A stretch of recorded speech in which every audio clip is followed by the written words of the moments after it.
The CEO of a Fortune 500 company didn't know the janitor was standing right behind him when he said it out loud.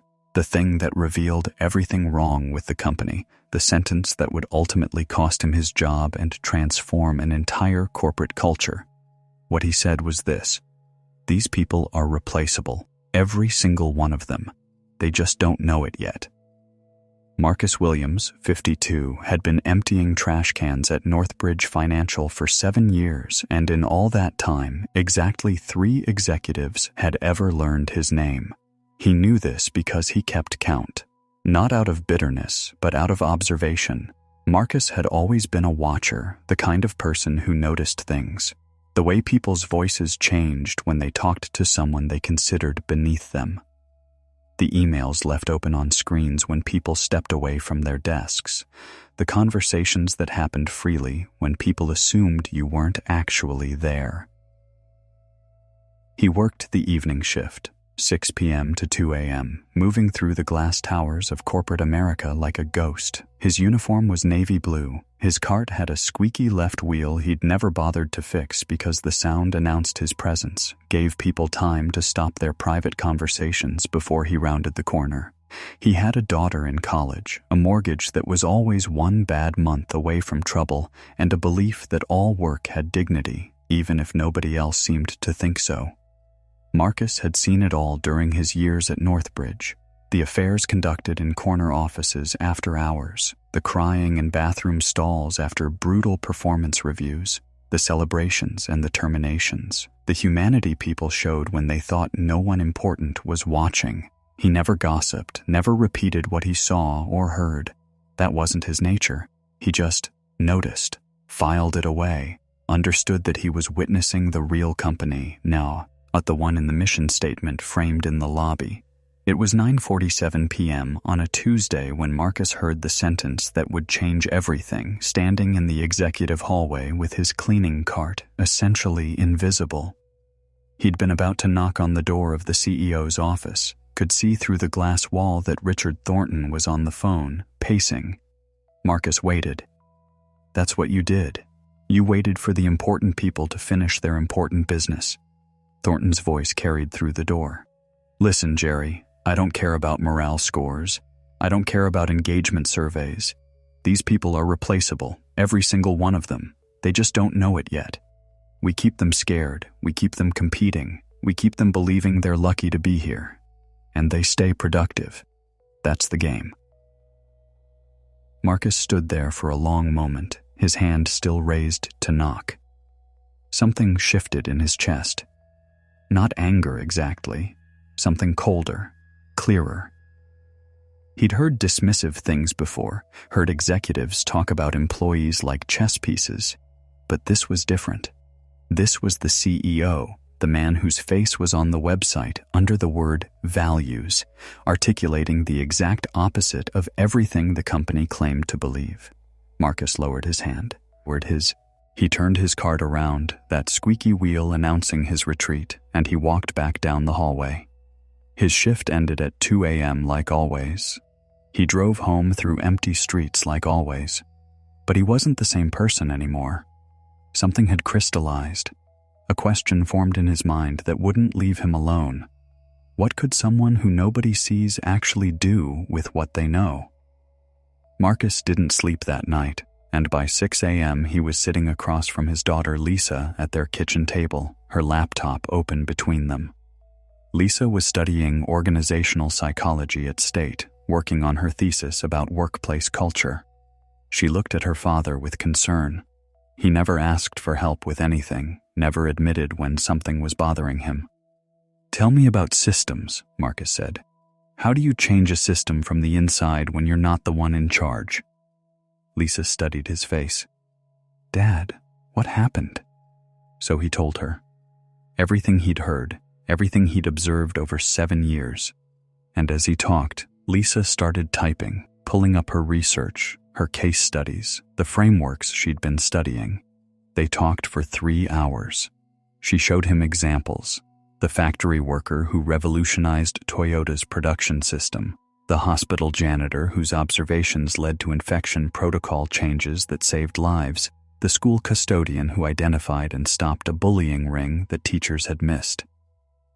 "The thing is," Lisa said, leaning forward, "people in positions like yours have a unique advantage. You're what researchers call an invisible observer. You see the system as it actually operates, not as management thinks it operates. You see the truth. The question is, what are you going to do with it?" "I could report what I heard to HR," Marcus said. Lisa shook her head. "One person's word against the CEO? They'd never believe you. Or worse, they'd believe you and you do nothing because he's the one who signs their checks. No, if you want real change, you need evidence. You need a pattern. You need to show them something they can't ignore."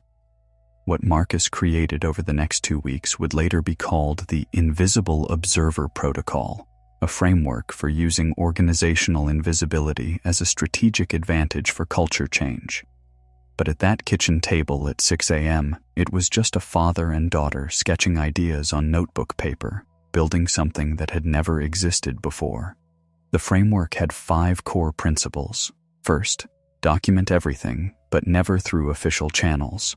Marcus started carrying a small notebook, recording observations with dates and times. Not gossip, not opinions, just facts. Who said what? Who was working at midnight 3 days in a row? Which departments had the highest turnover? Which managers people avoided in hallways? He became a researcher of the company's actual culture, not its advertised one. Second, map the informal network. Lisa had taught him about organizational network analysis, the idea that every company has 2 structures, the official hierarchy on the org chart, and the invisible web of who actually talks to who trusts who influences who. Marcus started mapping it. He knew who had coffee with who before meetings. He knew which assistants actually ran their departments. He knew who people went to with real problems versus who they went to for show. Third, identify the conscience carriers. Every organization has them. The people who still believe the company could be better, who haven't given up, who have influence but also integrity. Marcus made a list. Sarah Chen, in legal, who stayed late helping employees understand their rights. David Martinez, in finance, who'd pushed back on bonus structures that punished collaboration. Jennifer Williams, in operations, no relation, who'd gotten written up for refusing to fire someone right before Christmas. Fourth, create undeniable evidence, not accusations, not hearsay, data they couldn't dismiss. Marcus started tracking everything he observed against the company's stated values, their own published policies. Every gap between promise and practice went into his notebook. Employee handbook says we value work-life balance, but he documented 14 managers who sent emails at 11 p.m. expecting immediate responses. Mission statement says every voice matters, but he noted which departments had never had a suggestion implemented in 3 years. Fifth, find the trigger moment. Lisa had learned this from her research on organizational change. Systems don't shift gradually, they shift in response to crisis or opportunity. You had to wait for the moment when people were ready to listen, when the pain of staying the same finally exceeded the fear of change. Day 1 of Marcus's quiet revolution started exactly where he always started, the 3rd floor break room at 6:15 a.m., but this time he was paying attention differently. He noticed that someone had written on the whiteboard day 847 without recognition and then erased it. He documented it. He noticed the coffee seat. Asian had been empty since the company stopped paying for supplies to cut costs the same week they announced record executive bonuses. He documented it. Day 3, he observed a junior analyst named Tom crying in a stairwell, talking on the phone to what sounded like his wife. I know, but if I leave before 8 p.m., they'll think I'm not committed. Everyone stays late. It's just how it is here." Marcus documented it. He also did something he'd never done before. He sat down next to Tom after the call ended, handed him a bottle of water from his cart, and said, "You know it's not supposed to be like this, right?" Tom looked at him like he was speaking a foreign language. Day 7, Marcus started leaving anonymous notes, small ones, sticky notes in bathroom stalls where people went to have private phone calls. "You're not crazy. This isn't normal. You deserve better." He left them in places managers would never see. In the break room used by support staff. In the hallway outside HR where people went after difficult conversations, not to stir rebellion, just to plant seeds, to let people know their reality was valid. Day 12, the trigger moment arrived. Northbridge Financial's biggest client, a pension fund managing retirement accounts for teachers, announced they were reviewing their partnership. The reason, stated in a public letter, "We've received concerning reports about Northbridge's internal culture. Our values require us to work with organizations that treat their people with the same respect they demand for their clients' investments." The executive floor went into panic mode. Marcus watched it unfold from his unique vantage point, cleaning offices while crisis meetings happened through glass walls. He saw Thornton screaming at his PR team, saw the emergency board meeting convened, saw HR scrambling to prepare a response, and he saw something else, an email open on a laptop in the communications department. The board had mandated an independent culture audit. Outside consultants would be brought in, interviews would be conducted. This was it, the moment Lisa had told him to wait for. Marcus reached out to the 3 people on his list, Sarah, David, and Jennifer. He didn't email them, he found them in person, in moments when they were alone. He asked each of them the same question. If you could tell someone the truth about this place, someone with the power to do something about it, would you? All 3 said yes. "Then I need you to trust me," Marcus said, "and I need you to be ready." The culture consultants arrived on day 19. They set up in the conference room Marcus cleaned every night. They posted their interview schedule, their confidentiality guarantees, their direct hotline. And Marcus did something bold. He requested to be interviewed, not as a witness to problems, but as someone who wanted to contribute to solutions. The consultant, a woman named Dr. Patricia Okonkwo, looked surprised when Marcus walked in. People in his position rarely volunteered for these conversations. "I appreciate you taking the time," she said, gesturing to a chair. Marcus sat down. He pulled out his notebook, and for the next 90 minutes, he walked her through 7 years of documented observations. Not complaints, analysis. He showed her the gap between policy and practice. He showed her the pattern of which voices were heard and which were ignored. He showed her turnover data he'd compiled from watching which desks stayed empty, which departments were always training new people. Then he said something that changed the entire trajectory of the audit. "I'm not here to get anyone fired. I'm here because I've seen what this place could be. I've seen managers stay late to help their teams. I've seen people cover for each other when life got hard. I've seen innovation happen when people felt safe enough to try. This company has good people, but the system is crushing them, and the person at the top thinks that's the strategy." He told her about the phone call he'd overheard, word for word. Dr. Okonkwo was quiet for a long moment. "Mr. Williams, what you've done here, this level of systematic observation, this is extraordinary. Why?" "Because someone had to," Marcus said simply, "and I was the only one in a position to see it all." 47 days after overhearing that sentence, Marcus sat in a boardroom he'd only ever cleaned, facing 11 executives who'd never seen him as anything but background scenery. Until now. The board had requested his presence at the final audit presentation. Richard Thornton sat at the head of the table, his face carefully neutral, but Marcus could see the confusion in his eyes. Why was the janitor here? Dr. Okonkwo presented her findings. The data was devastating. Northbridge Financial ranked in the bottom 5th percentile for psychological safety, employee trust, and sustainable performance culture. The gap between stated values and actual practice was among the widest she'd seen in 20 years of consulting. And then she said something that made every executive in that room sit up straighter. The most comprehensive and accurate data in this entire audit came from one source, Your night shift facilities manager, Marcus Williams, who has been conducting what amounts to an anthropological study of this organization for the past 7 weeks, and whose baseline observations go back 7 years.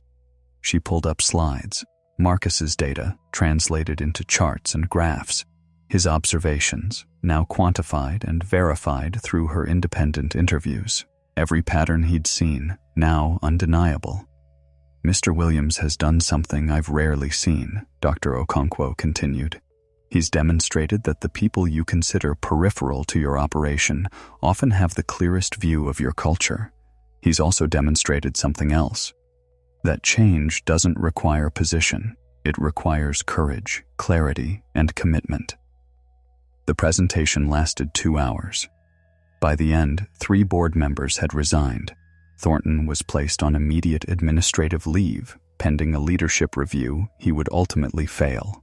And Marcus was offered a newly created position, Director of Cultural Integrity, reporting directly to the board. He didn't take it, not immediately. First, he had conditions. The 3 people who'd supported him, Sarah, David, Jennifer, they got promotions to leadership positions. The company had to establish an employee council with real decision-making power, not just advisory input. They had to publish internal culture metrics quarterly with independent verification. And they had to institute what Marcus called the Invisible Observer Program, a formal channel for any employee, regardless of position, to report cultural gaps with protection and follow-up. When all those conditions were met, Marcus accepted. His first act as director was to mandate that every executive spend 1 shift per quarter doing a frontline job. In the cafeteria, in facilities, in the mailroom, not as a photo opportunity, as actual work, actual observation, actual humility. The transformation took 18 months. Northbridge didn't become perfect. No organization is. But it became different, real. The pension fund not only renewed their contract, but increased it, citing the company's authentic commitment to cultural accountability as a competitive advantage. Employee retention jumped 42%. Innovation metrics tripled, revenue grew. But the most important change was invisible to metrics. People started saying good morning to each other, actually meaning it. They started staying not because they were afraid to leave, but because they felt like they mattered. The company installed a new set of values in the lobby, and this time they were written by employees. All employees, including Marcus. Here's what most people miss about power in organizations. It's not actually about your title, your office size, or where you sit in meetings. Power is about information, relationships, and courage. Marcus had all 3. He just didn't realize it until he decided to use them. Think about your own situation right now. Maybe you're not a janitor, but maybe you feel invisible in your own way. Maybe you're the assistant who knows how things really work, but whose ideas never make it into the room. Maybe you're the junior employee who sees the problems but assumes someone above you will fix them. Maybe you're the contractor, the part-timer, the remote worker, the one people forget to include in the email chain. You see things others don't. You know things others miss. The question is, what are you doing with that knowledge? The Invisible Observer Protocol isn't just for janitors. It's for anyone who's ever been underestimated, overlooked, or assumed powerless. Here's how you apply it, starting today. First, start documenting, not to build a case against anyone, but to build clarity for yourself. What are the patterns you notice? What's the gap between what your organization says and what it does? Write it down, date it, be specific. Data defeats denial. Second, map your real network. Who actually trusts you? Who shares things with you they wouldn't share in official channels? Those relationships are your infrastructure for change. Nurture them, protect them. They're more valuable than any org chart position. Third, identify your conscience carriers. Every system has people who haven't given up, who still believe things could be better. Find them. You don't need everyone. You need the right ones, the people with integrity and influence, even if their influence is informal. Fourth, Create undeniable evidence. Opinions can be dismissed. Data cannot. If you're seeing a problem, document it in ways that make it visible to people who have the power to act. Not as complaints, but as insights. Not as attacks, but as opportunities. Fifth, wait for your trigger moment. Systems change when the pain of staying the same exceeds the fear of change. Watch for it.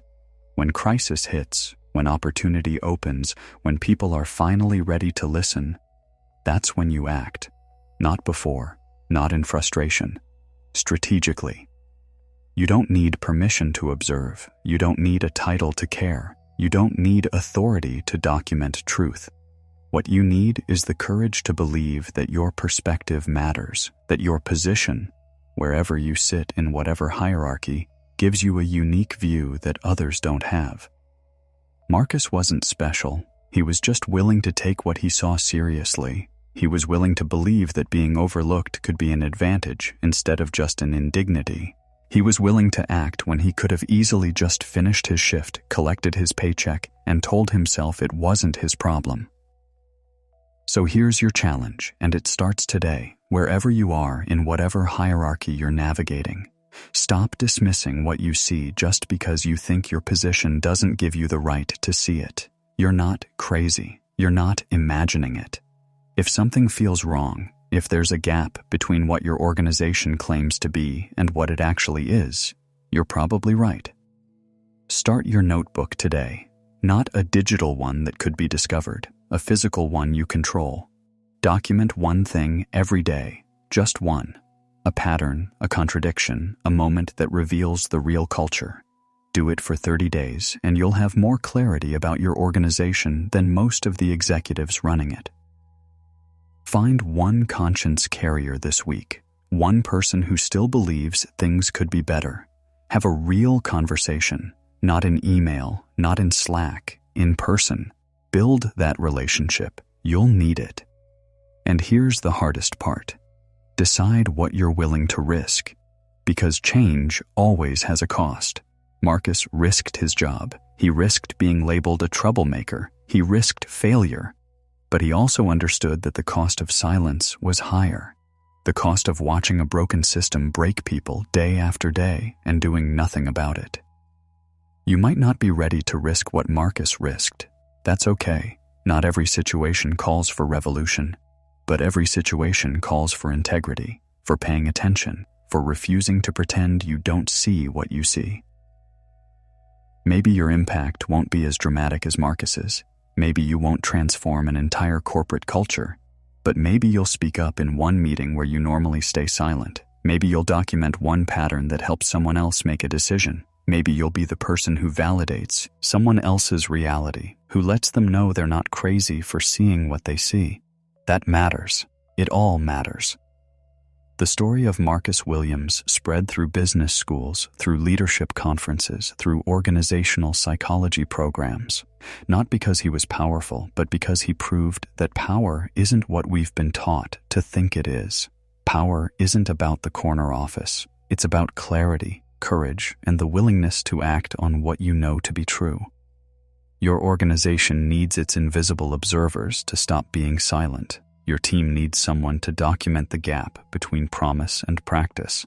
Your colleagues need someone to demonstrate that change is possible even when you're not the one in charge, that someone could be you.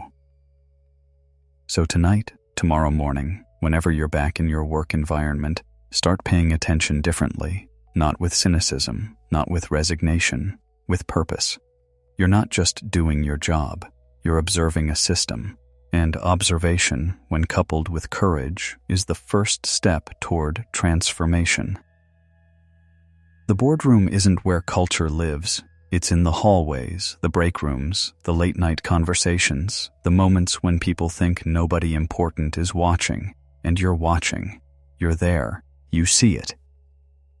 Now the question is, what will you do with what you see? Marcus Williams was 52 years old, emptying trash cans, when he decided his observations mattered, when he decided that being overlooked was actually an advantage, when he decided that the sentence he overheard wasn't just something to forget, It was something to act on. You have your own sentence, your own moment, your own gap between what's promised and what's delivered. The question isn't whether you see it. The question is whether you'll do something about it. Start today, document today, connect today, because somewhere in your organization, someone needs you to stop being invisible and start being undeniable. Someone needs the courage you're about to show them. Someone needs proof that one person really can make a difference.